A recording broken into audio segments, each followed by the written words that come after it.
Oh my God. It's like, all of you don't know what you're doing.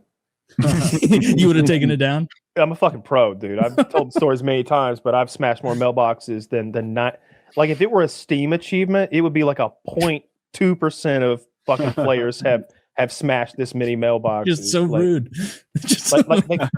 Over 1,000, like no joke. Like multiple. That is so many mailboxes. Like 2 years of doing it like 3 or 4 nights a week, like sometimes all night. Like 3 or 4 nights. Damn. So you're out there like on a Wednesday. we loved it. We loved it so much, Taylor. I turned it into a game with a scoreboard. Like we would go to Lake Hartwell to the boat ramps, and they have all these really big granite. They're about the size of a cantaloupe, maybe double the size of a cantaloupe. That's about the variance in size. But they're granite chunks of massive gravel to like retain the boat ramp area. I'd fill the floorboard of my F-150 up with them, and Scott would throw them out the passenger side, and I'd throw them out the driver's side.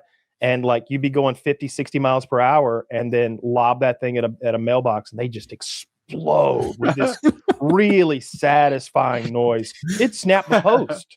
Like yeah, I don't doubt it. You said going 60 miles an hour, throwing a giant chunk of rock. You know, it's easy to do the math after a while of like velocity times mass, and it's a 60 mile per hour concrete cannonball that's hitting these things. It'd break the post. It was just boom, and sometimes if they had mail in them, you'd see the mail like confetti like go up in the air.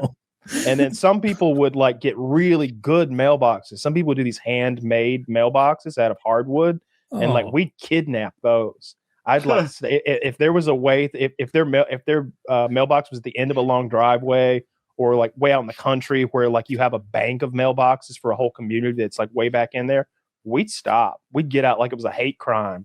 Like it would be like that scene in Office Space where they've got the copier out in the field. PC load letter. What do you even do with them once you have them? Different stuff. So sometimes I'd get up to like 100, 120, and we just lob it out onto the highway and let it like tumble, like if it was a big, heavy one. Menace, bro. Sometimes this is a problem for the next guy. Sometimes the idea was to befuddle the guy, because you knew he was going to have this conversation of like, what even happened? So we'd broken his mailbox 2 or 3 times, and so he had replaced it with this big armored mailbox, 4x4 post down into the earth, and the mailbox itself was one of those locking steel, at least 1/8 inch steel. 8 inch thick steel thing. Like when you closed it, it went ka-chunk. Yeah. It had a place to put a padlock on it. I don't understand the purpose of that. I guess the mailman needs the key. I showed up with ratchets and fucking took the whole thing to my shop and got the acetylene torch out and cut it into these little chunks. And then I put all those, and then I took the post, the 4x4 post, chainsawed it into about 8 inch lengths, and then I took it back. And I put it in a pile there where the hole was. So he must have thought that all of that happened right there at the end of his mailbox. Because why would his mind would never make the leap. Why did you do that to him? Yeah, did you know this guy, bro? Was this person? Was this guy a foe? Then I killed his dog. And I cut him into little circular pieces, and he must have thought it happened right there in the yard. Right there in the yard. So funny. Take it, we like that fun here. Yeah, so what he had done is he was the estranged brother of a friend of mine. Like they didn't get along, and so my friend had like a dove hunt on his property, and this other guy on the adjoining property, and he was over there like spoiling it for everyone. He was making a lot of noise, and they were like they were intentionally sort of like cutting off path of the birds just to mess with us, when his brother had charged money to most of the people who were there in that field to shoot, and it was like ruining the day of like a dozen people, including me. And so I was like, we're gonna get that guy. We're gonna get this guy. And we did. He gave up. He got a P.O. box. Then I went to the post office. There I'm at the post office with my power drill. but even you, given your extensive history in destroying these things, take the side of the guy defending it with big time. Yeah, of course, right? Anything that happened to us while we were doing that, we deserved it fully. If we'd gotten beaten up or arrested or forced, I always had it in the back of my head that like, if we get caught, I'll pay for this. Like I was kind of keeping like Like I would completely understand if we got in any kind of trouble. If you were doing that like 3 to 4 nights a week, were you like changing vehicles and stuff? Like what links did you go to avoid detection? You never got an investigative unit on you guys? So mostly we would go to different areas and we would do it at night, and we only got seen doing it once. Like only once did someone actually see us do the thing. They chased us. They like got in there. We like drive by and hit the mailbox, and it was like early evening, like the sun was setting, and like the lights were on, but like the yard lights, but the sun was still up enough that you could see a little. And we saw people like react to it happening and sprint toward their truck, and their truck start coming after us. That was as close as we came to getting. Was it their mailbox you hit too? Oh yeah. I did it right in front of them. Yeah, I did it right in front of them. Didn't know they were in the yard. I mean, we're driving along at 50 miles per hour, just hitting everything along the path. Lucky you didn't Boom, get shot boom, at. Boom. Sure, you know, that could have happened too. I guess we were 17 or 16. Yeah, like 16, 17, something like that. I would do it now if I could. Like if it weren't so, like just to preface, it's incredibly through an Atlanta fun. suburb. It's really fun. I wouldn't want to break people's private property for like no reason at all. Like that's what would keep me from doing it. But just the game of throwing rocks out the window and hitting things is really fun. And then it's incredibly satisfying. Like I said, we had a little marker board, like suction cup to the dash, and we're keeping score as we go. Like who's got them. That's how I know it was like over 1,000, because we'd hit like 50 a night, 100 a night sometimes. Like I can remember having to be like, I gotta stop and get gas. We've been going for a while here. We got to reload on rocks. We'd reload on rocks 3 or 4 times. Yeah, I got school in an hour. You know. Well, we were like, I did it like toward I think it was my senior year, but then like the year after too, a little bit then as well. I never really did much destruction of property, but one time we stuck about 10,000 plastic forks in a buddy of mine's yard. Oh, that's a good one. I've done that. It takes no time to put them in there, but getting them out sucks. Why is it harder to get them out? It seems like bend over for each one. Got to bend down and take each one out. All we did was we made a belt that was 4 solo cups that we strung around ourselves, filled it with forks, and then just went through his yard, just grabbing them and sticking them down. We were eggers. We egged a lot. We would. I would go and buy, and it really puts the inflation these days in perspective, because we would go buy those big 48, 96 counts of eggs, and it would just be like pocket change and shit like that. Like it'd be like $6 worth of eggs, and the whole truck's full of eggs. We'd mostly egg people we knew though. It didn't seem like, it seemed like really shitty to egg some stranger's house, but so we would go get like mostly enemies, but sometimes friends too, you know, if they were going to be in on the joke a little bit. But usually not eggs though with them, because my cousin's like grandpa is like his mom, not related to me, like that grandparent owned like a fruit stand, and they would always have rotten tomatoes. Like they would always have like all them's gone bad, you know, if you won't get rid of them for me. And like, sure, grandpa, we'll get rid of all those old dirty rotten tomatoes for you. You got a whole bushel of them.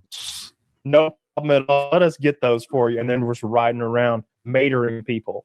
Just when you hear a fucking 2-pound tomato hit the side of a trailer at 11 p.m. at night, and it's squishy, and you just hear that bang. You just, nothing better. I'd rather get matered than egged, because at least the tomatoes are going to go away quicker. Eggs some fuck up birds are paint. going to come eat all of it. Yeah. I was going to say, do eggs fuck up paint? They do, right?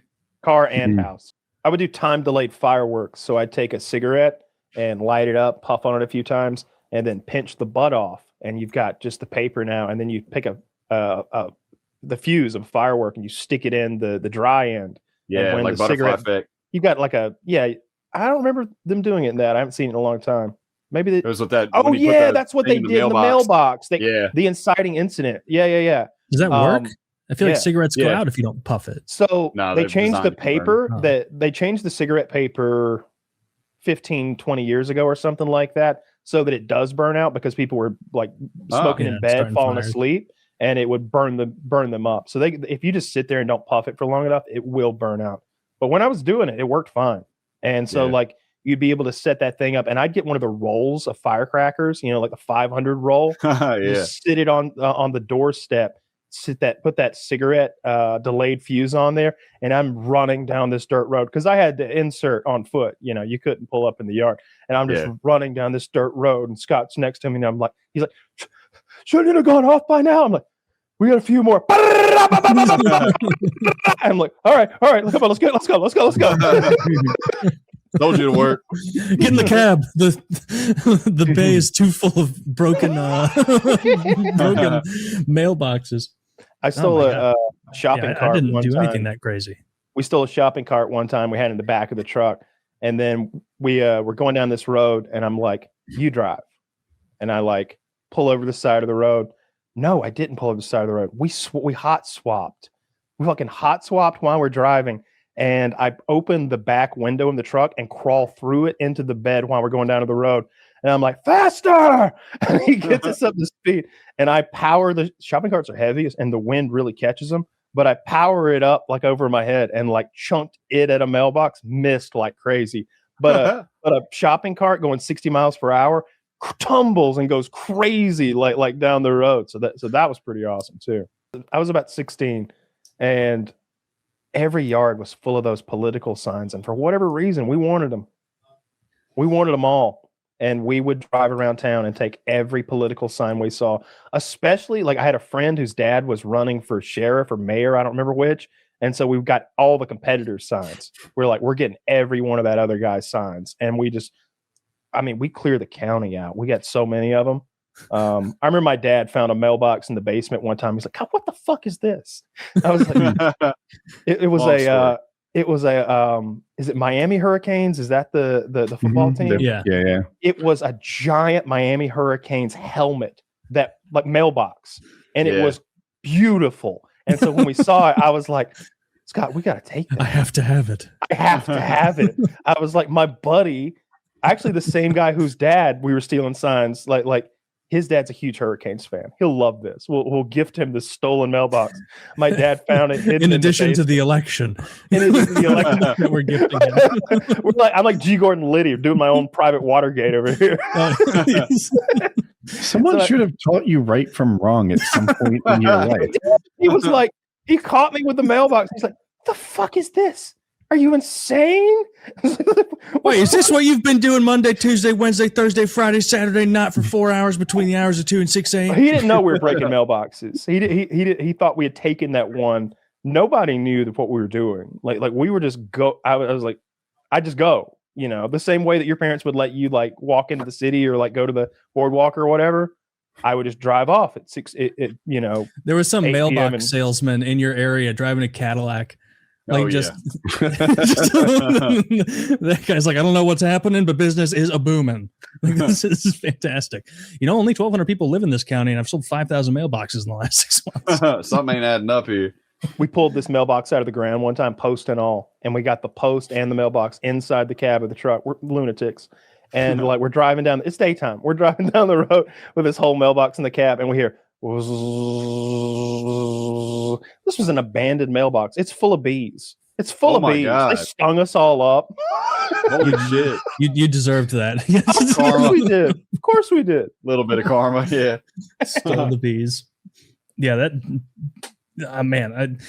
if my dad would have found like a mailbox that I'd stolen in my basement, it would have been a reckoning. It wouldn't have been what are you doing? Like, I got in a lot of trouble for that one. I think he took my car away for a while and made me. He's like, "Take this back," and I'm like, "Can't really do that, can I?" He's like, "No, I guess you can't." All right, go melt this. Well, then go install this in our yard. It's pretty cool. You're right. It is pretty fucking cool. Repaint it to be bulldogs. Oh yeah, yeah, that was a good time. I didn't know you're such a public nuisance, man. I think you did mention. Didn't you say you hit mailboxes with baseball bats too? I think maybe we tried that once or twice. It just doesn't work. Like it just doesn't do much damage to them. And like you are hanging out the window of a car, so it's dangerous. And if somebody's got a concrete mailbox, you jam your arms up really bad. I never really did that. But when we discovered the rock thing, that was its own game. Like that was target practice.